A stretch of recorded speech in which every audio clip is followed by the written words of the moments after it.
Dr. Pramod Joshi, presently working as a senior consultant cardiologist at Ujala Cygnus Central Hospital, Haldwani. I'm an interventional cardiologist and I'm doing here all interventions, pacemakers and ICD. Today we will discuss about the latest update in hypertension.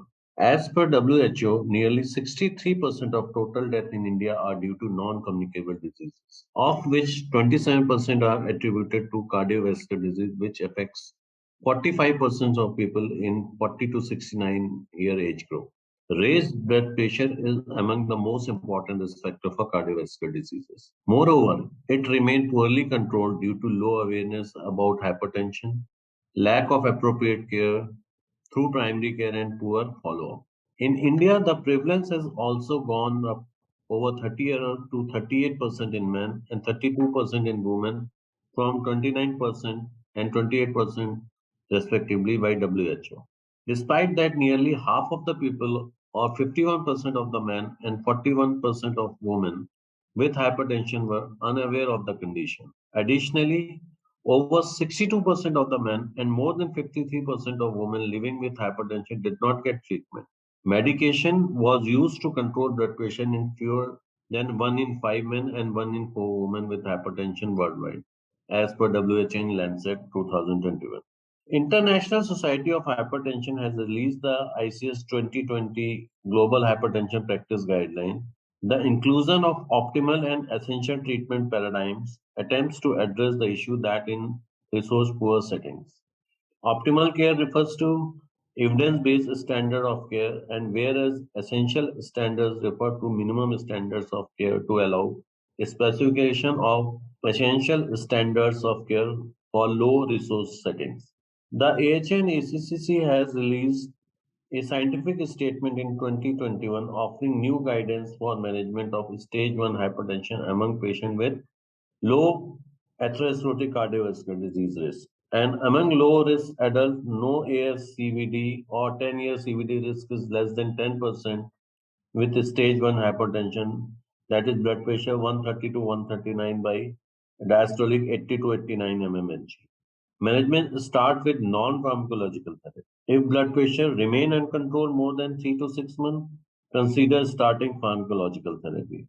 And patient with acute respiratory distress syndrome is potentially fatal condition involving lung damage and expert often associated with severe COVID-19.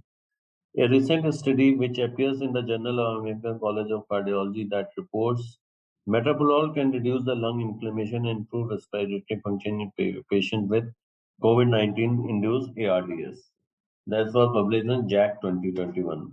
And lowering systolic blood pressure target down to 110 to less than 130 mmHg range substantially reduce CV adverse event in STEP randomized trial, affirming the sprint finding of an older, that is Chinese population among some 8,500 patient age 60 to 80 in China. The intensive target trimmed 26% of composite CV risk, and findings from now is second major trial supporting the lower target could unite the guidelines, which even among US professional societies range from thresholds of 130 to 150 mmHg. That was published in NEJM 2021.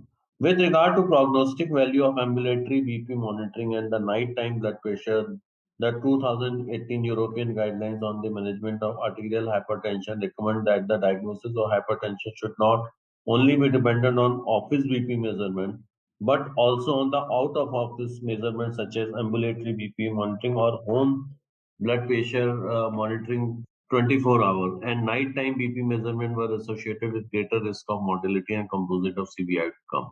Thus, they may be considered as the most relevant measurement for estimating CV risk. For every 20 by 10 mmHg increment of BP measured at night, the risk of mortality increased by 23% and the risk of cardiovascular event by 36%. Most patients with hypertension require lifelong medical therapy to achieve optimal BP control. The 2018 European guidelines equally recommend 5 classes of antihypertensive drugs. Considering high non-adherence treatment, the importance of combination treatment is particularly highlighted to improve adherence to therapy and BP control.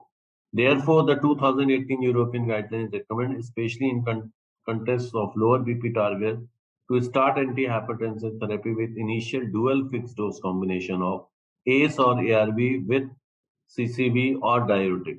Since early July 2018, the product containing valsartan have been recalled worldwide. The reason is the detection of known carcinogen, namely N-nitrosodimethylamine (NDMA), which can be found in candesartan, irbesartan, losartan, olmesartan, and valsartan. So NDMA has been classified by the WHO International Agency for Research on Cancer to be carcinogenic in humans.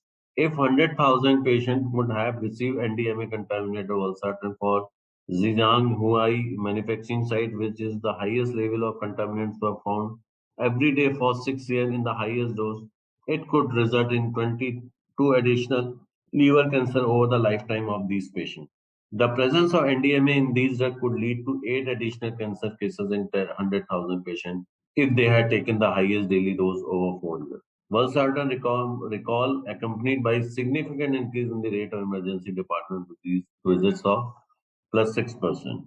The HYGEA study represents the largest study that tested nighttime antihypertensive treatment. In this trial, chronotherapy was associated with significant reduction in endpoints, including death. The HYGEA chronotherapy trial tested whether nighttime therapy in comparison to usual upon awakening hypertension therapy exerts a favorable CV risk reduction. The largest study included a total of 19,084 hypertensive patients during an average follow-up of 6.3 years, and 1,752 participants experienced the primary CV outcome.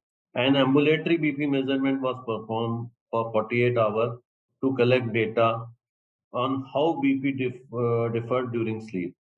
The relative risk reduction for CV events was significantly improved for nighttime treatment when compared with awakening treatment. Thank you.